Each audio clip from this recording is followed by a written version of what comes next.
정오 종합뉴스.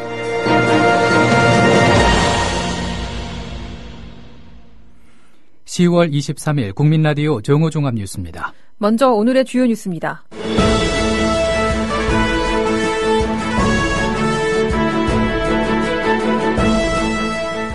박근혜 대통령이 7종의 검정역사 교과서가 좌편향됐다면서 국정교과서는 불가피하다고 말해 앞으로 야당과 시민사회의 거센 반발이 예상됩니다. 세월호 선체 인양 작업을 진행하고 있는 상하이 셀비지 측이 선체 조사에 협조할 수 없다는 입장을 드러냈습니다. 전국에서 장바구니 물가가 가장 비싼 곳은 제주, 가장 싼 곳은 경남이라는 조사 결과가 나왔습니다. 편법으로 생활협동조합을 설립한 뒤 요양급여비 10억여 원을 챙긴 일당이 경찰에 적발됐습니다. 정오 종합뉴스 잠시 후 시작합니다.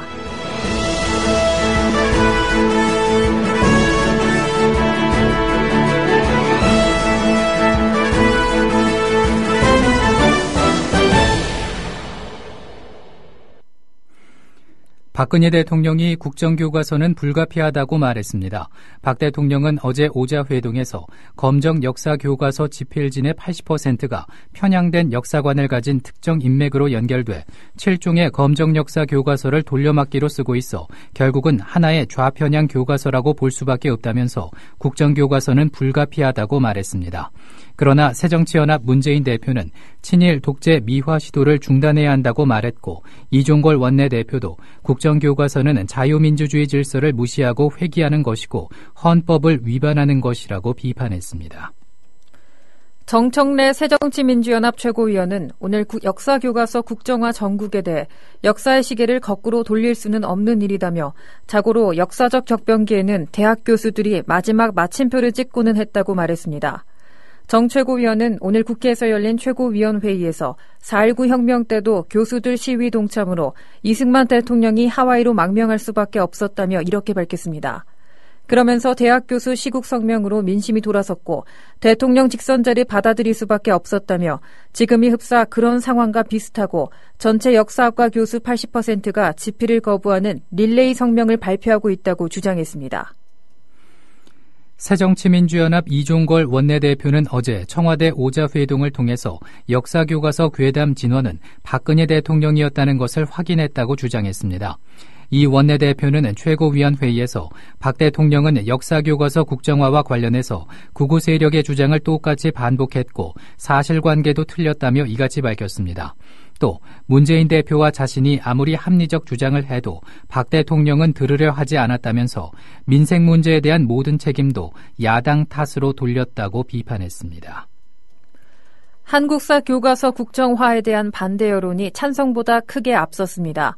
한국갤럽이 지난 20일부터 22일까지 3일간 전국 성인 1,010명을 대상으로 정부의 한국사 교과서 국정화 추진에 대해 질문한 결과 반대가 47%로 찬성 36%를 10%포인트 이상 앞선 것으로 나타났습니다.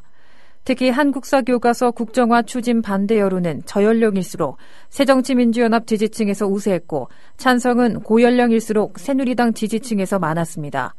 이 조사는 응답률 78%에 신뢰 수준은 95%에서 플러스 마이너스 3.1%포인트입니다.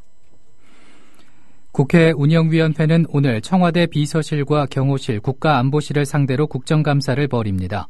오늘 국감에서는 특히 대통령 비서실을 상대로는 역사교과서 국정화 예산의 예비비를 편성한 것을 놓고 야당의 집중적인 공세가 예상됩니다. 반면 여당은 박근혜 대통령을 호위하는 데 주력할 것으로 보입니다.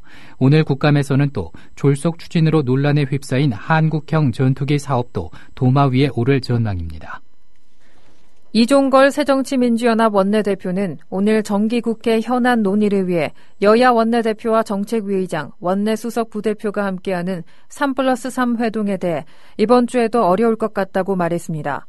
이 원내대표는 민생 현안 논의를 위해 지도부에서 원활한 협상과 만남이 있어야 할 텐데 절벽 같은 국회 운영에서 지혜를 발휘하기 어렵다며 원내대표단과 대책회의를 해서 내용을 확보해야겠다고 말했습니다.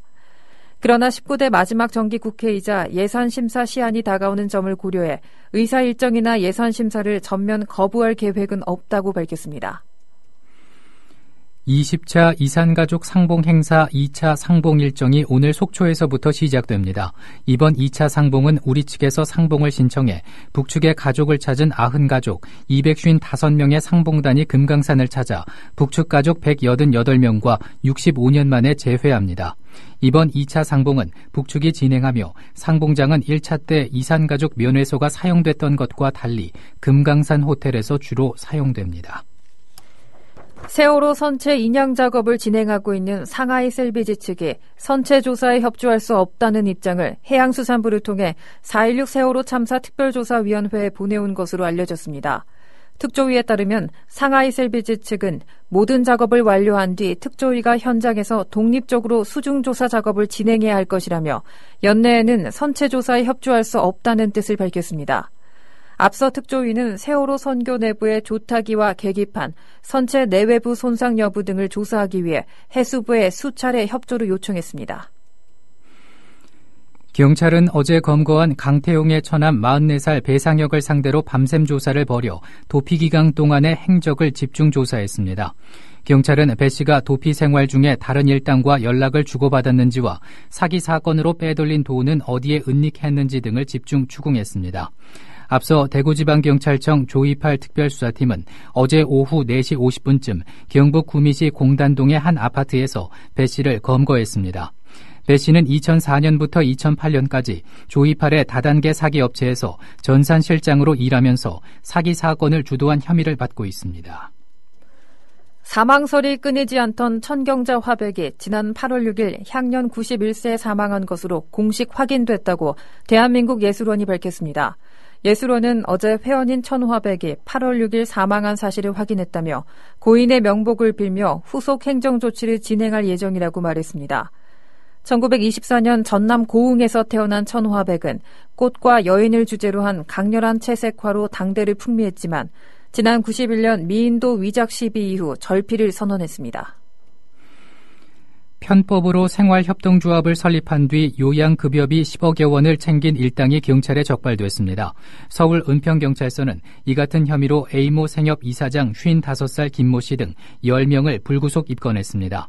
경찰에 적발된 생협 3곳의 관계자들은 조합 설립 동의서를 대리 작성하고 출자금을 대납해 허위로 의료 생협을 만든 뒤 의료 행위를 하며 국민건강보험공단으로부터 요양급여비 12억여 원을 받아 챙긴 혐의를 받고 있습니다. 올해 3분기 실질 국내 총생산 GDP 성장률이 1.2%를 기록하며 6분기 만에 0%대에서 벗어났습니다. 한국은행은 수출 감소에도 불구하고 민간 소비와 건설 투자를 중심으로 내수가 증가하면서 3분기에 1.2% 성장했다고 밝혔습니다. 분기 기준으로는 2010년 2분기 이후 5년여 만에 가장 높은 성장률입니다. 한국은행은 그러나 4분기에 0.9%만 성장해도 올해 성장률 전망치 2.7%를 달성할 수 있다고 밝혀 4분기부터 다시 성장 둔화가 우려되고 있습니다.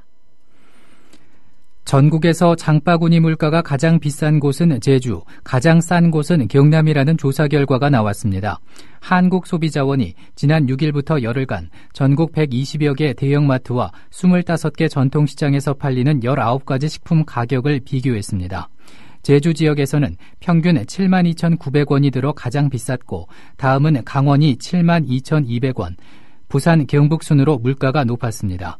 가격이 제일 낮은 곳은 65,600원이 든 경남으로 제주보다 9.9% 저렴했습니다. 주류업계가 내년 소주 맥주병의 빈병 보증금이 오르면 술값을 올리겠다고 발표한 것과 관련해 환경부는 가격을 올릴 아무런 이유가 없다고 반박했습니다. 환경부는 해명 자료를 통해 빈병 보증금이 오르면 재사용률이 오르기 때문에 제조사들이 제조 원가를 절감할 수 있다고 밝혔습니다. 그러면서 현행 재사용률 85%를 95%로 끌어올리면 451억 원 정도의 세병값을 절감할 수 있다고 설명했습니다. 이어 최근 소비자 설문 결과 보증금을 올리면 빈병을 반납하겠다는 소비자가 88%에 달한다며 회수도 적극적으로 이뤄질 것으로 전망했습니다. 포스코와 철강자재 거래 과정에서 135억 원대 회사 돈을 빼돌린 혐의로 재판에 넘겨진 박재천 코스틸 회장에 대해서 징역 5년의 실형이 선고됐습니다. 서울중앙지법 형사합의 30부는 특정경제범죄 가중처벌법상 횡령 혐의로 기소된 박 회장에 대해서 오늘 징역 5년을 선고했습니다. 재판부는 박 회장이 자백하고 있고 관계자들이 검찰 조사 당시 한 진술 등을 종합하면 유죄가 인정된다며 혐의 모두를 유죄로 인정했습니다. 다만 건강 상태 때문에 구속되지는 않았습니다. 재경 포항고 동문회장을 지낸 박 회장은 MB정권의 핵심 인사들과 친분이 두터운 것으로 전해졌습니다. 채권단의 지원으로 간신히 연명하는 이른바 좀비 기업에 대해 채권은행이 고강도 구조조정에 나서지 않을 경우 책임을 묻겠다며 금융감독원이 압박하고 나섰습니다. 은행권에 따르면 금감원은 어제 17개 국내 은행 기업 여신 담당자들을 불러 강도 높은 기업 구조조정을 요구했습니다. 금감원은 채권은행의 엄격한 기업 신용 위험 평가를 요청했지만 은행들이 수익성 악화 등을 이유로 미온적인 반응을 보이자 적극적인 대응을 촉구한 것으로 전해졌습니다. 국가보훈처는 주식회사 자강산업을 운영하는 민남규 회장이 안중근 의사 유해 발굴을 위해서 안중근 의사 숙모회에 1억 원을 기부했다고 밝혔습니다. 평소 안 의사의 고귀한 애국심을 존경해온 민 회장은 4년 전부터 안 의사 관련 사업에 참여해왔다고 보훈처는 전했습니다. 이런 가운데 오는 26일 오전 안중근 의사 의거 106주년 기념식이 서울 남산의 안중근 의사 기념관에서 거행됩니다. 세계에서 가장 평판이 좋은 도시는 시드니라는 조사 결과가 나왔습니다. 미국 보스턴과 덴마크 코펜하겐에 본부를 둔 컨설팅 회사 레퓨테이션 인스티튜트가 발표한 세계에서 가장 평판 좋은 100대 도시 자료를 보면 호주의 시드니와 멜버른이 1, 2위에 나란히 올랐습니다. 스웨덴의 스톡홀름이 3위에 올랐으며 지난해 1위였던 오스트리아 빈은 4위로 밀려난 바 있습니다. 미국 도시 중에는 샌프란시스코가 24위로 가장 높았고 아시아에서는 도쿄가 11위, 서울은 59위를 차지했습니다. 이어서 날씨입니다. 오늘은 전국이 대체로 맑겠습니다. 하지만 중부지방은 구름도 많을 것으로 보입니다. 낮 최고 기온은 전국이 19도에서 24도로 어제와 비슷하겠지만은 동해안은 높겠습니다. 당분간 내륙을 중심으로 낮과 밤의 기온차가 10도 내외로 크겠습니다. 건강관리에 유의하시기 바랍니다. 서울의 지금 기온은 18.1도입니다. 이상으로 정오종합 뉴스를 마칩니다. 제작 이정일, 진행의 아나운서 정승조 신지혜였습니다. 국민라디오